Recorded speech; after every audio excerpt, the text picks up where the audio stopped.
Olá, tudo bem com você? RR na área! Bom demais! Para nós corrigirmos o quê? As provas do Terceira Sexta Região Pernambuco. Então, uma análise, né? Não uma correção, vocês estão com o gabarito já da prova, a gente vai fazer uma análise breve, como é que foi essa prova, se de fato o que você falou na caravana do RR em Pernambuco caiu, lá em Recife, caiu. Nos cursos também, né? Você que não pôde ir, mas é meu aluno do online. Então, vamos bater esse papo e ver de fato como a Banca Fundação Carlos Chagas se comportou nesta prova, nos cargos de técnico, analista também. E é claro, as questões não se repetem, óbvio, mas as ideias que aqui estão podem aparecer logo no seu certame que se aproxima. Então, vale muito a pena a gente fazer essa análise e comentar. E eu sempre marco algumas coisas, faço uma observação ou outra do que pode vir a aparecer numa futura prova. Tudo bem? Fechado? Tranquilo? Vamos então seguir? Então vamos lá. Vamos diretaço então fazer a análise primeiro do cargo de técnico, né? Primeira observação então. Deixa eu só de imediato deixar com vocês aqui a minha lista de transmissão. Se ficar alguma dúvida é só você ir lá no WhatsApp, pede, quero ser adicionado na lista do RR, que eu te adiciono na maior brevidade possível. Não é um número para você ligar, não tem como o RR atender todos vocês, ainda não dá. Mas aqui é só para você pedir para participar da minha lista de transmissão. Fica aí o convite, ok? Tranquilo? Vamos lá então. Vamos então caminhar para a primeira prova, técnico judiciário, área administrativa, claro, os cargos aí de direito e de processo de trabalho. Noções, né? Que de noções, isso aqui me mata, né? Porque de noções não tenha nada. Bom, a questão de número 46, vocês devem estar com a prova por aí, ela diz que o liame que se estabelece entre o empregador e seu empregado possui natureza jurídica contratual. Conforme previsões contidas na CLT, sobre o contrato individual de trabalho e sujeitos compõem. Então, é uma questão que ela vai explorar os requisitos da relação de emprego. Muito tranquilo aqui, muito básico. Então, isso que ele queria. Vamos ver. Questão fácil, hein? Questão fácil. A letra A diz, considera-se empregado toda pessoa física ou jurídica? Não, empregado nunca é pessoa jurídica, não perco nem tempo uma questão dessa. Empregado é só pessoa física, o empregador sim pode ser pessoa física ou pessoa jurídica. Letra B, diante do princípio da tutela ao trabalhador, a lei prevê contrato somente será válido se for acordado expressamente por institutos. Somente quer dizer, eu não posso ter um contrato verbal, não posso ter um contrato na modalidade tácita, nada a ver, né? Totalmente errado. Letra C. Para a configuração do contrato de trabalho, distingue-se entre o trabalho realizado no estabelecimento do empregador e o executado no domicílio do empregado, ainda que presente requisitos da relação empregatícia. Então, vai existir essa distinção. Isso já é uma questão mais do que batida da Fundação Carlos Chagas. Não existe distinção. Pouco importa que o trabalho seja técnico, pouco importa que o trabalho seja manual, pouco importa que seja intelectual. Para ser empregado, é só ir no shopping, trabalhar com subordinação, habitualidade, onerosidade e pessoalidade.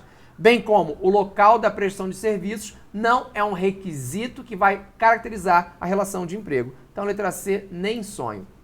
Letra D de dado. Para fins de contratação, o empregador não exigirá do candidato ao emprego comprovação de experiência prévia por tempo superior a 6 meses no mesmo tipo de atividade. É o gabarito, letra D de dado, artigo 4, vou botar aqui o fundamento, tá? Artigo 442A da CLT. Por incrível que pareça, quem foi na caravana do RR lá em Pernambuco, participou do nosso aulão, foi a questão número 2, lembra da nossa revisão da prova de direito das questões de direito do trabalho. Eu falei, esse foi o gabarito, inclusive, da nossa questão do nosso aulão. Bom demais. É bom acertar, a gente fica feliz, né? Que a gente teve uma inspiração lá, uma luz. Então, se você nunca escutou essa letra D, sei lá, você escutou no meu aulão, quem foi em Recife, antes da prova, assistiu no meu aulão, foi exatamente esse o gabarito da letra... Só que ela não foi letra D, não lembro qual foi a letra, não tô nem com ela aqui, só até pegar para mostrar, mas caiu de fato. Então, prova que nossas revisões, elas são muito importantes para a sua aprovação. Vamos seguir então. Só para corrigir aqui a letra E. O contrato de trabalho por prazo determinado não poderá ser efetuado por mais de um ano. Errado. Contrato por prazo determinado, prazo máximo 2 anos, admitindo-se dentro desse prazo até 2. Não, é uma prorrogação dentro do prazo máximo de validade. Não esquece. Prorrogou mais de uma vez ou não observou o prazo, o contrato automaticamente vira um contrato por prazo indeterminado. Atentem-se a isso. Tá bom? Então, questão de número 46 da prova de técnico. Eu estou com essa prova, vê pelo enunciado qual é a sua, tá? Gabarito, letra D de dado. Próxima questão. Questão de número 47 agora. Questão 47 diz assim: o artigo 8º da CLT elenca algumas fontes subsidiárias ou supletivas do direito do trabalho, não se incluindo. Aqui a gente vai tratar das fontes supletivas, das técnicas de integração, daquele artigo 8º da CLT que eu sempre comento nos meus cursos. Aquele artigo 8º, eu falo, é o artigo decoreba. O que não é uma fonte supletiva? O que não é uma técnica de integração? Vamos lá, pura decoreba, sem dúvida. Direito comparado, está no artigo 8º, uma técnica de integração, sim. Jurisprudência, é uma técnica, está no artigo 8º da CLT. Analogia também, usos e costumes também. Agora, convenção coletiva e acordo coletivo de trabalho, que é o gabarito, não são fontes supletivas, são fontes primárias. E aí, para melhorar, o acordo coletivo e a convenção coletiva são fontes formais autônomas, que são elaboradas pelos próprios destinatários da norma, sem a participação estatal. Então, letra E aqui, sem problema. Tá? Vou só um pouquinho mais rápido, porque a gente não está corrigindo exercício, a gente está só comentando a prova, é uma análise. Tudo bem, tranquilo.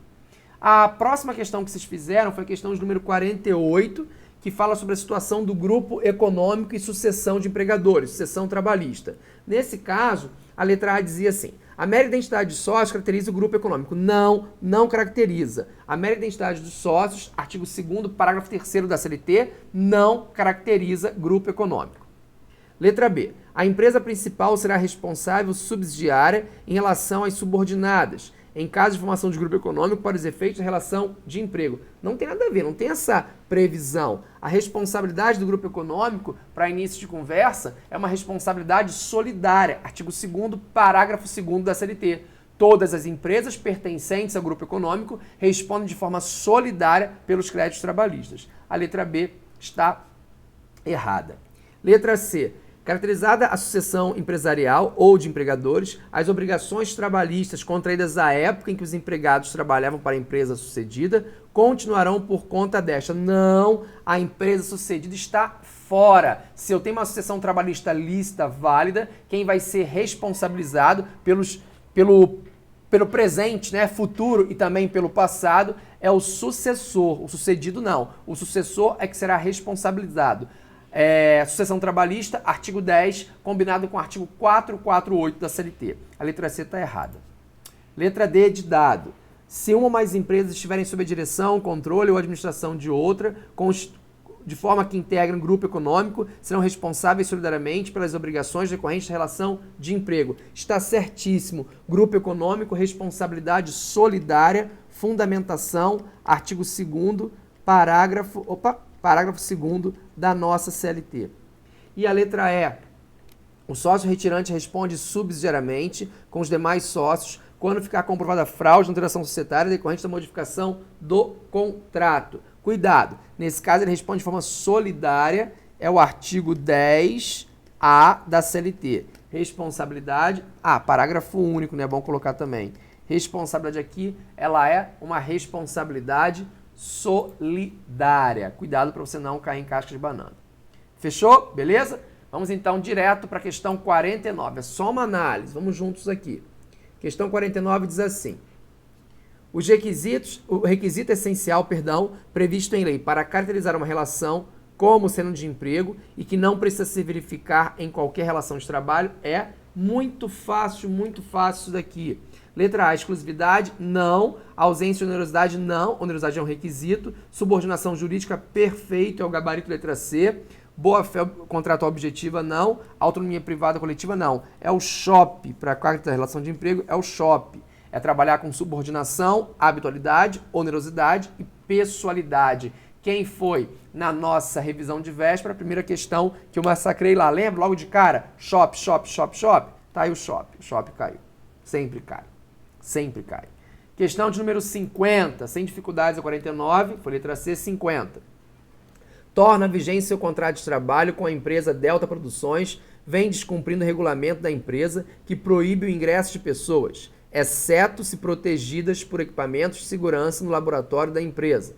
Tal determinação está afixada na porta da empresa, no portal da entrada, perdão, do laboratório. Nessa situação, foi caracterizada a justa causa para a rescisão do contrato pelo empregador na capitulação prevista na CLT, como?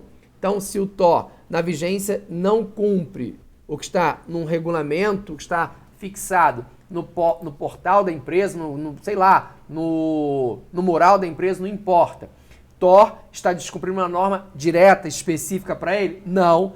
TOR está descumprindo uma ordem para todos, geral. Se é uma ordem para todos, a falta grave aqui é de indisciplina. Indisciplina. Se fosse uma ordem específica, direta para ele, eu estaria diante de uma falta grave chamada de insubordinação. Aqui não. Como estava fixada na empresa, com todos têm acesso, vedação para todos os empregados, eu estou diante da indisciplina. Indisciplina. Então, o gabarito, letra E, indisciplina, artigo 482, é o artigo boca de prova, sem sombra de dúvida, da CLT. A linha H, né, da CLT. Ok? Muito bem. Foi para conta aí mais uma, né? Então, vamos embora. Questão... Deixa eu ver se é 482. Deu um branco? Deixa eu ver aqui. Vamos corrigir juntos aqui. Deixa eu ver se é 482 a linha H mesmo. Peraí. Vamos ver juntos aqui. 482H. Renzetti não está tão maluco assim. Então, vamos lá para a questão de número 51. Questão 51 que diz assim. Interrupção e suspensão do contrato de trabalho, é o que trata a questão. Então, ele quer uma hipótese de interrupção e suspensão, respectivamente. Vamos ver. Letra A, 51. Afastamento por doença até 15 dias. Interrupção, o empregador está pagando. Aposentou por invalidez, suspensão. Já achei o gabarito. Interrupção e suspensão, letra A. Vamos corrigir as demais. Descanso semanal remunerado. Veja, descansa e é remunerado. Isso é interrupção. Ok. Depoimento como testemunha judicial ao tempo que for necessário. Isso é uma hipótese de interrupção. Veja, o tempo que você estiver prestando um serviço ao judiciário, sei lá, estando no judiciário como parte, testemunha, não importa, jurado, isso é interrupção do contrato de trabalho. Tá? Artigo 473 da CLT. Estou à disposição do judiciário, interrompo meu contrato de trabalho. Muito bem. Então, a B está fora. Letra C. Qualificação profissional para participação do empregado promovido pelo empregador.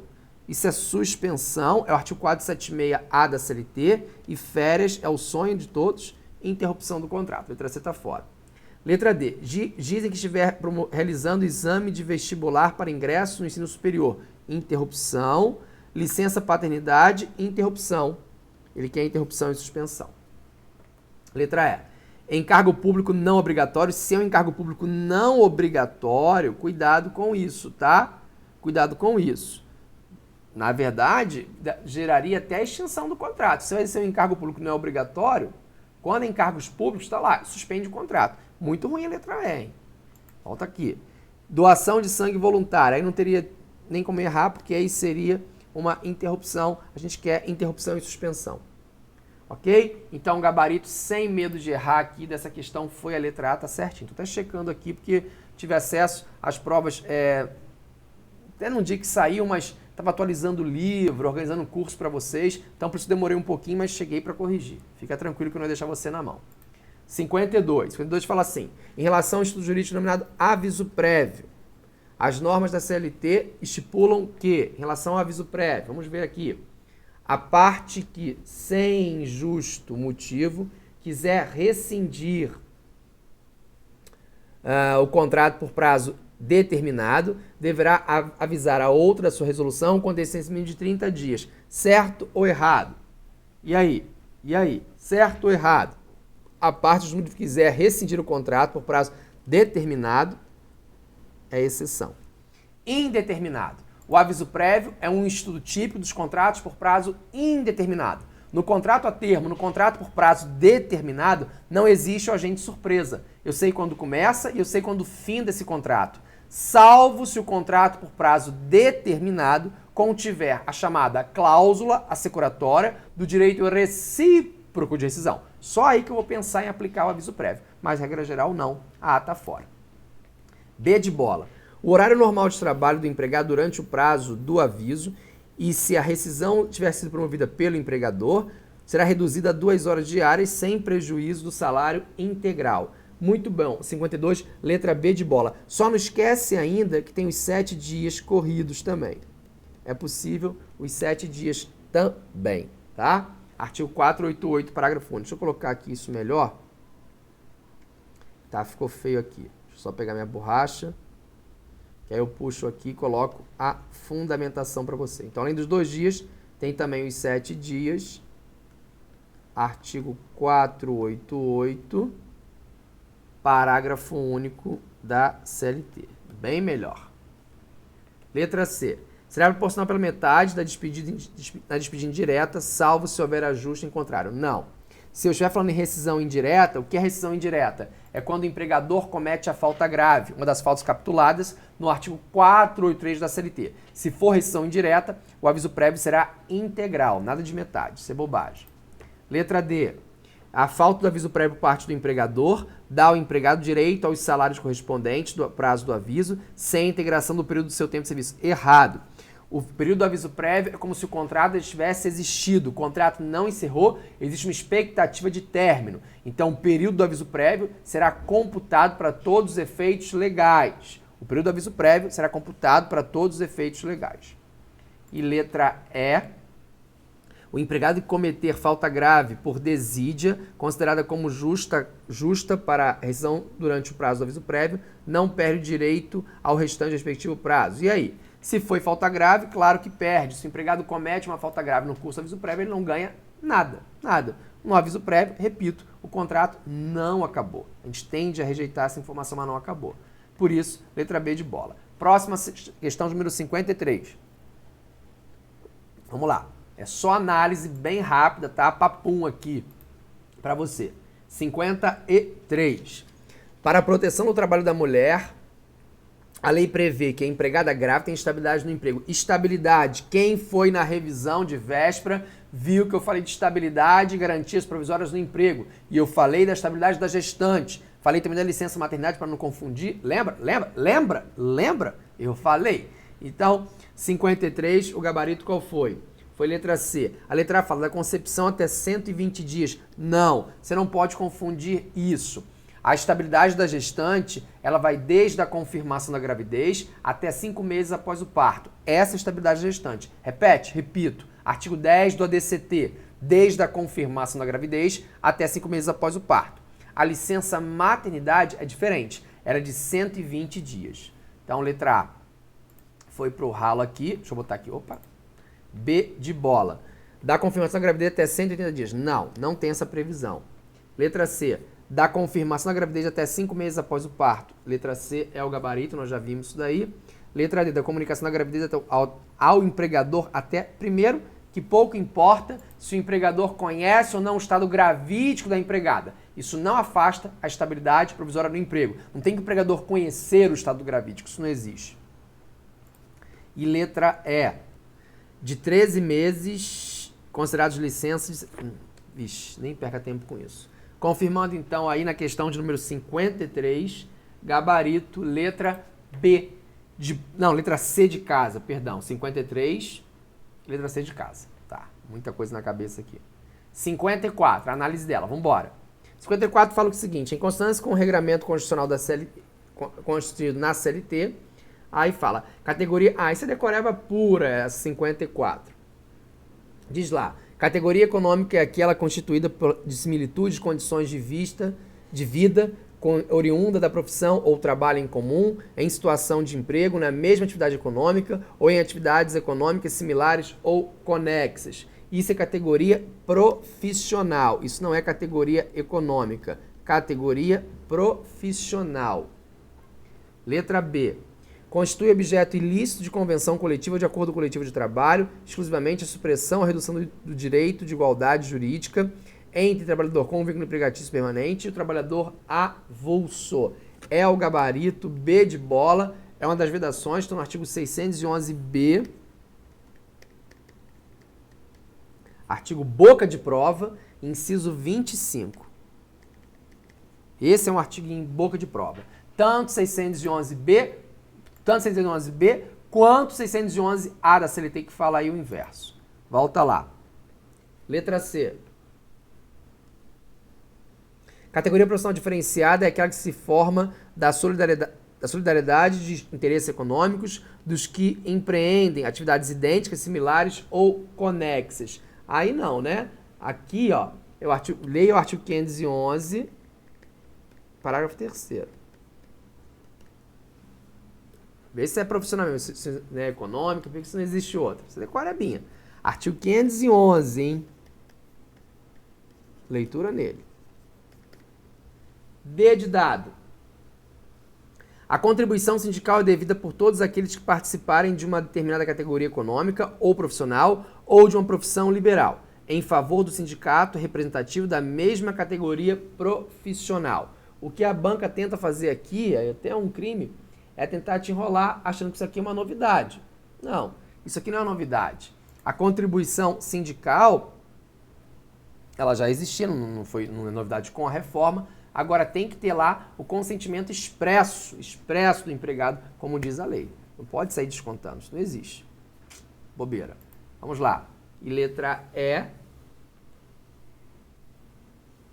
As condições estabelecidas em convenção, quando mais favoráveis prevalecerão se estabelecidas por acordo. Não, é o contrário. Acordo coletivo de trabalho, assim que vem a ordem. Convenção coletiva de trabalho. Artigo 620 da CLT. Trouxe, sem sombra de dúvida, uma certa hierarquia entre o acordo e a convenção. Diz o legislador da reforma, porque no acordo as partes estão mais próximas para negociar. Isso não convence ninguém, né? Então, B de bola foi o gabarito. Próxima questão aqui de número 55, que diz lá. Vamos analisar juntos. Conforme a previsão constitucional, o TST... agora a gente já está em processo, perdão. Entramos aqui em processo. Beleza? Beleza. Conforme a previsão constitucional, o TST será composto por... Isso eu falei na revisão. TST. Falei isso na revisão. O que é TST? 30.103. Me agradeceram muito à noite, né? No domingo. 27 ministros. TST, 27 ministros. Então, a letra A fala 17. Eu perco meu tempo? Eu não perco, não. Tem que aprender a fazer prova. A letra B fala 27 ministros com mais de 35 anos e menos de 65 anos, sendo 1/5, 30 advogados com mais de 10 anos de efetiva atividade profissional e membros do Ministério do Trabalho com mais de 10 anos de efetivo exercício. Perfeito, perfeito. Falou do quinto, falou de tudo. Letra D se fala 11, eu não perco nem meu tempo. Letra D, 27 ministros com mais de 30 e menos de 65 anos, sendo 1/5 de advogados com mais de 5 anos, não é mais de 10. Aí nem continua. Letra E, 27 ministros, ok, com mais de 35, menos de 70 não. 65. Então, questão número 55, gabarito aí, letra B de bola. Tranquilo? Muito bem. Vamos para a questão de número 56. Olha lá. Questão 56, também de processo. Conforme previsões legais sobre a organização, jurisdição, competência das varas do trabalho e os serviços auxiliares da JT. O que queria aqui? Letra A. Como regra geral, a competência das varas do trabalho é determinada pela localidade onde o empregado, reclamante ou reclamado prestar serviço ao empregador, ainda que tenha sido contratado em outro local ou no estrangeiro. Questão 56, gabarito letra A, ok, é a regra da competência territorial, local da prestação de serviços, artigo 651 da CLT. Nós temos de forma excepcional lá mais 3 parágrafos. Parágrafo primeiro fala do empregado, agente ou viajante comercial. Parágrafo 2º, que é uma regra de competência internacional. E o parágrafo 3º, que fala quando o empregador exerce atividades fora do local da contratação dos serviços. Então aqui o gabarito é a letra A. Vamos voltar. Questão 56A. B de bola. Cada vara do trabalho será composta por um juiz do trabalho, que será seu presidente. E dos juízes classistas, não. Hoje não tem mais a composição classista, ela foi extinta em 99. C. Não compete para o trabalho o julgamento dos dissídios resultantes de contratos, empreitadas, resultantes de contratos, empreitadas, em que o empreiteiro foi para o artífice. Como não? Claro que sim. Toda relação de trabalho é gênero, a relação de trabalho é um gênero, com a relação de emprego é apenas uma de suas espécies. Lembra? A emenda constitucional 45 de 2004 amplia a competência da JT, que passa a processar e julgar toda a relação de trabalho. Bom, então nem precisava disso, que toda a relação de trabalho está incluído todo mundo. Claro que compete. Sem medo de ser feliz. Letra D. Opa, Deixa eu botar em você. Letra D. Nas localidades em que existir mais de uma vara do trabalho, haverá um distribuidor designado pelo juiz. Errado. Quem vai designar o distribuidor é o presidente do TRT. O presidente do TRT vai designar o distribuidor. E letra E. A lei criará varas na JT, podendo nas comarcas não abrangidas por jurisdição atribuir ao juiz o direito, cabendo recurso das suas decisões, ao tribunal. Errado. Recurso cai para quem? Ó, lei criará varas não atingidas. Beleza. Atribuir o direito com recurso, que é o recurso é esse, é o RO. Vai para o TRT respectivo. Não vai para o Tribunal de Justiça, artigo 112 da Constituição Federal. Com isso, bate o martelo e confirma gabarito, letra A de amor. Beleza? Tranquilo? Então vamos embora. 47. Pode botar lá. 47 de processo. O advogado Hermes pretende utilizar uma medida processual que não está prevista na CLT para defender os interesses da empresa reclamada em uma reclamação trabalhista. Nessa situação. E aí? Nessa situação. A. Não poderá utilizar dessa medida porque a CLT apresenta todas as regras do processo de trabalho. Está certo? Está errado? Ele quer usar alguma medida de seu interesse que não está prevista na CLT. Ele pode usar? Pode, tem requisitos.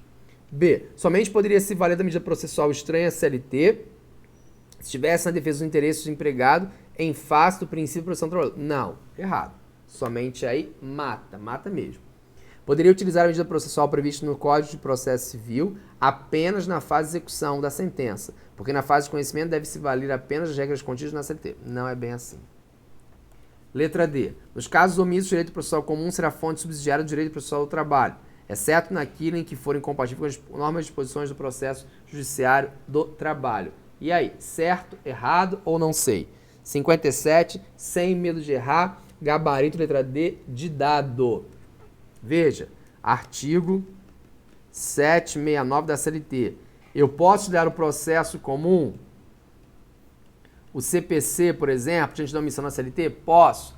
Mas para que isso aconteça, tem que existir a omissão mais compatibilidade. Então, são dois requisitos. Omissão mais compatibilidade. Tá? Não basta também só ter a omissão. É a omissão mais a compatibilidade. Certinho.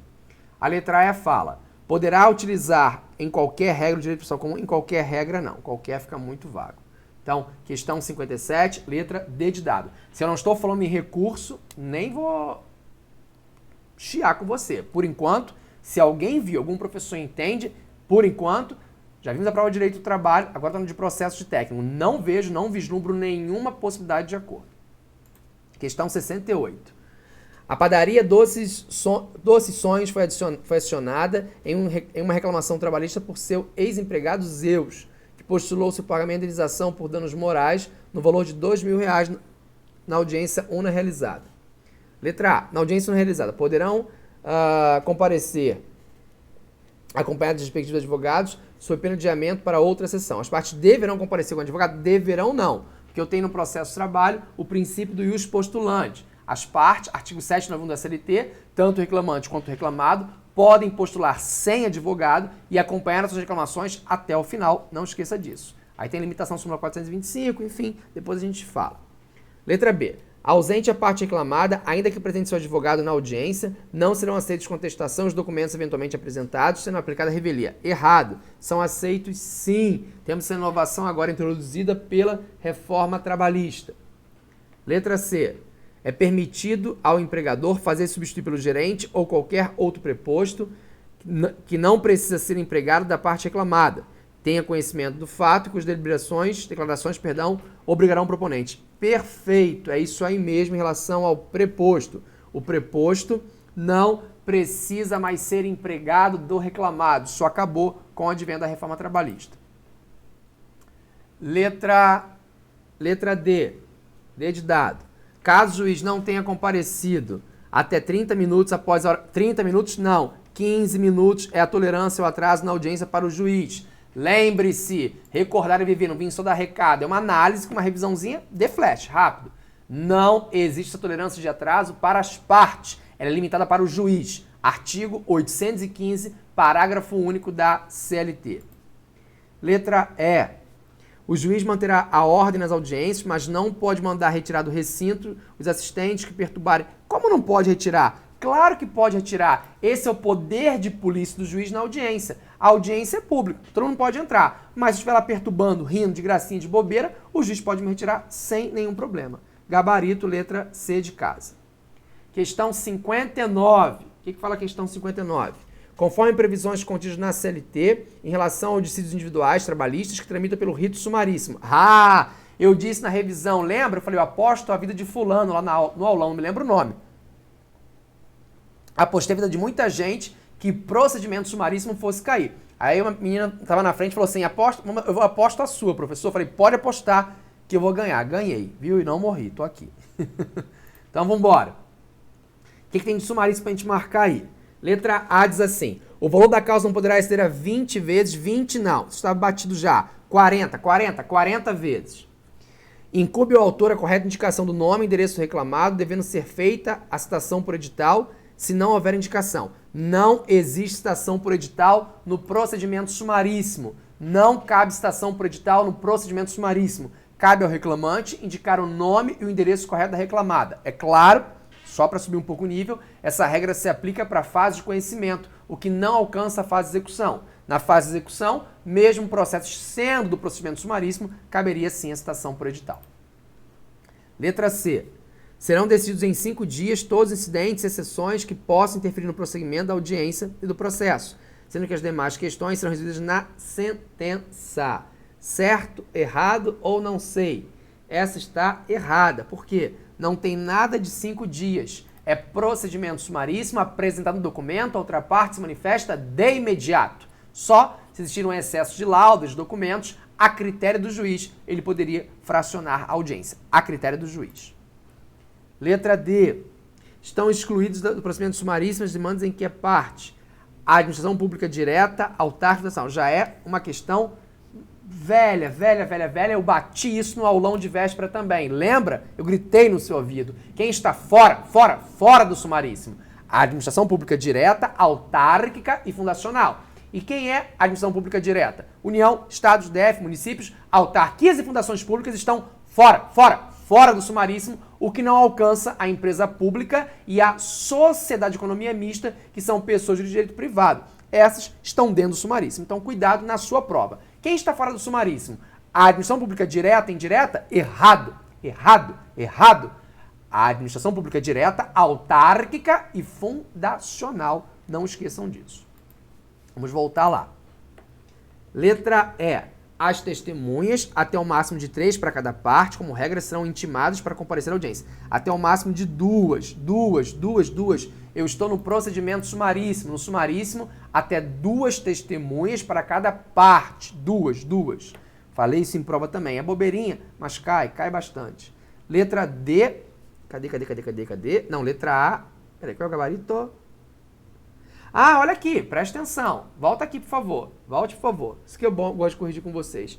É letra D. Eu expliquei certo, só que eu risquei aqui, não sei porquê. Estão escritos sumaríssimo? Sim. Pública direta, autárquica nacional. Ok, perfeito, letra D. O que não alcança, completando, a empresa pública e a sociedade de economia mista. Beleza? A elas não alcança. Ok? Vamos lá, tem mais? Tem questão 60. Vamos embora. Questão 60 de processo. Conforme normas aplicáveis à produção das provas. Provas, ele fala que cai provas em prova. Caiu. Nas reclamatórias trabalhistas, tramitam no rito ordinário. Rito ordinário, procedimento ordinário. Regra, não é correto afirmar que... Letra A. Cada uma das partes não poderá indicar mais de 5 testemunhas. Mais de 3 testemunhas. Vem. Procedimento ordinário, procedimento regra, até 3 testemunhas para cada parte. Inquérito para produção de falta grave, até 6 testemunhas para cada parte.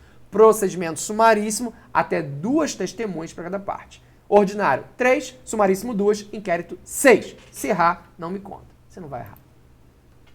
A tá fora. B. Como regra, o ônus da prova incumbe ao reclamado, quanto à existência de fato impeditivo, modificativo ou extintivo do direito do reclamante. E aí? Certo ou errado? Certo ou errado? A gente tem que marcar a correta, né? Não é correto afirmar. Já achamos o gabarito, letra A, tá? Então aqui está certíssimo, como regra, está certíssimo. Fundamento aqui, desculpem, artigo 821 da CLT. Tanta coisa para a gente lembrar, tantas questões. O depoimento das partes testemunhas que não souberem falar a língua nacional será feito por meio de intérprete nomeado pelo juiz. Coloquei também essa questão no nosso aulão de véspera. D. Se a testemunha for funcionário civil ou militar e tiver de depor em serviço, será requisitado ao chefe de repartição seu comparecimento à audiência marcada. Beleza. Sendo no horário de serviço. Se for fora, não precisa desse trâmite todo, não. Letra E. O documento em cópia oferecido pela prova poderá ser declarado autêntico pelo advogado sob sua responsabilidade. Também falamos no aulão de véspera. Confirmando, então, o gabarito, letra A. Beleza? Beleza. Próxima questão, 61, que diz assim.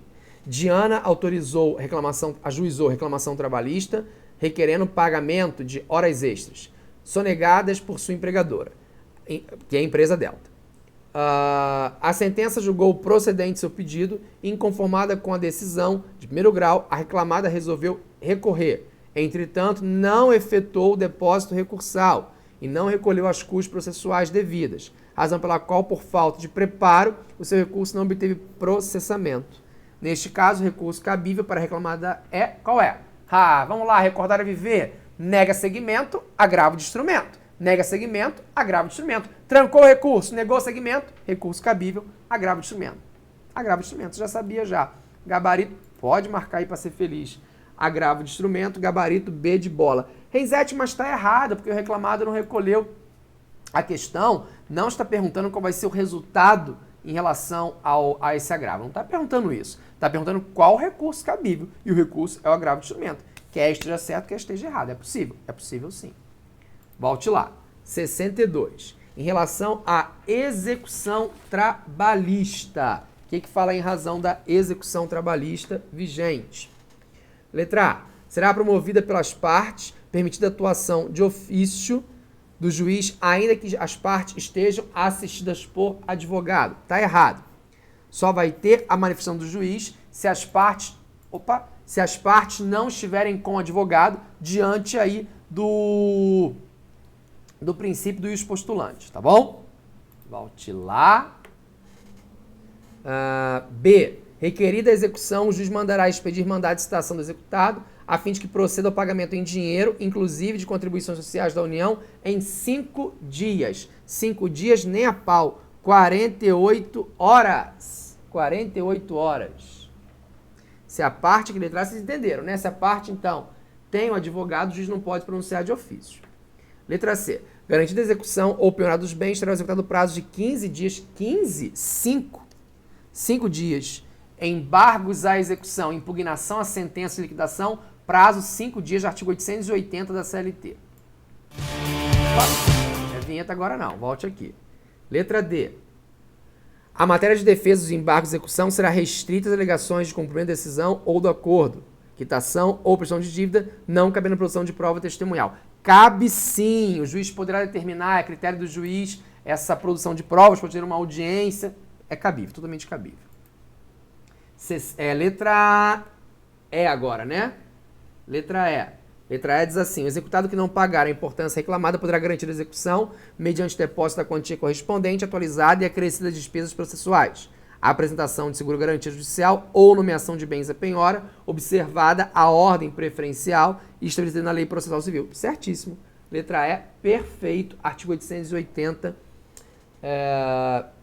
da CLT. Artigo 880, deixa eu colocar aqui,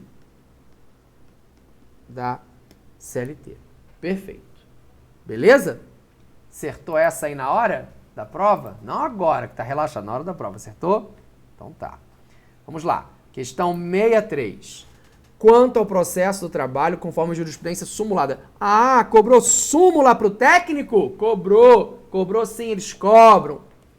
Letra A. A homologação de acordo não constitui faculdade do juiz. Errado. Homologação de acordo é faculdade do juiz. Inexistindo direito líquido e certo, tutelável pela via do mandado de segurança. Juiz não homologou acordo, mandado de segurança. Não cabe, não perca seu tempo. O juiz é facultado a celebrar ou não acordo. Letra A, fora. B. Se a intimação tiver lugar na sexta-feira, o prazo judicial será contado da segunda-feira imediata, inclusive. salvo se não houver expediente, caso em que fluirá no dia útil que seguir. Perfeito. Súmula 1 do TST. Ah, eu não entendi essa, porque eu não marquei, ó. Sexta-feira foi a intimação. O dia do SUS, como fala o professor Homero Batista. Se foi na sexta-feira a intimação, segunda-feira, sendo um dia útil, é claro, é o primeiro dia da contagem do prazo. Tá bom? Súmula 1 do TST. Letra C. O ius postulantes das partes estabelecidos na CLT estende-se a todas as ações propostas perante para o trabalho aos TRTs e ao TST. Já é mentira, porque no TST não tem ius postulante. O ius postulante é limitado às partes, nas varas do trabalho e no TRT, não alcançando, por força da súmula 425, não alcançando ação incisória, mandado de segurança, ação cautelar, lembra? E os recursos competentes do TST. Viagem aqui. Vamos voltar. Letra D. A reclamada ausente audiência que deveria apresentar defesa é revel, salvo se estiver presente seu advogado munido de procuração. Ainda que tiver o advogado munido de procuração. Aí essa aqui vai dar confusão. Por que vai dar confusão? Você vai falar assim, ah, Renzetti, então tá, pega aí então o artigo 844, parágrafo 5º. Vou pegar com você agora. A gente está corrigindo juntos, analisando, nem corrigindo que você tem um gabarito aí. Quem sou eu para corrigir a prova? A FCC que corrigiu, ela que fez. 844, tá aqui, ó, parágrafo 5º. Muitos de vocês vão perguntar isso, vão questionar. Eu entendo que não caiba recurso, tá? Se alguém quiser fazer recurso, fique à vontade. Eu entendo que não vai não. Parágrafo 5º, ó. Ainda que ausente o reclamado, presente o advogado na audiência, serão aceitos a contestação e os documentos eventualmente apresentados. Beleza. Volta lá na assertiva. Olha o que ela fala. A reclamada, ausente a audiência que deveria apresentar defesa, ok, sem nenhum problema até aqui, é revel, salvo se estiver presente seu advogado. Não é salvo, é ainda que estiver presente. Ainda que estiver presente. Por quê? Muito simples, porque nós estamos numa prova objetiva, e eu comento isso no curso teórico, e o artigo 844, parágrafo 5º da CLT, ele não me diz se com esse aceite de documentos e contestação, se é afastada a revelia. Afastou a revelia? Não fala. O legislador tem a oportunidade de falar. Afasta a revelia? Não falou. Se ele não falou que afasta a revelia, se eu estivesse numa prova discursiva, é outra coisa. Eu até tenho meu entendimento próprio que eu falo no meu curso teórico. Não vou falar que não, que é só correção. Mas não disse se afasta ou não afasta. Se não falou, se afasta ou não afasta, divergência. Divergência não pode existir numa prova objetiva. Desculpa. Então aqui, alguns vão tentar o recurso, pode ser que passe, mas na minha concepção, letra D está redonda. Salvo se estiver presente advogado. Não, ainda que estiver presente advogado, é revel. Eu vou na regra, na base. E a letra B é perfeita, né? Mas quem quiser fazer recurso, tente, depois me contem, tá? Volte lá, por favor. Letra E. Na JT, conforme previsão contida na CLT, decisões interlocutórias ensejam recurso imediato em qualquer situação. Não, muito pelo contrário.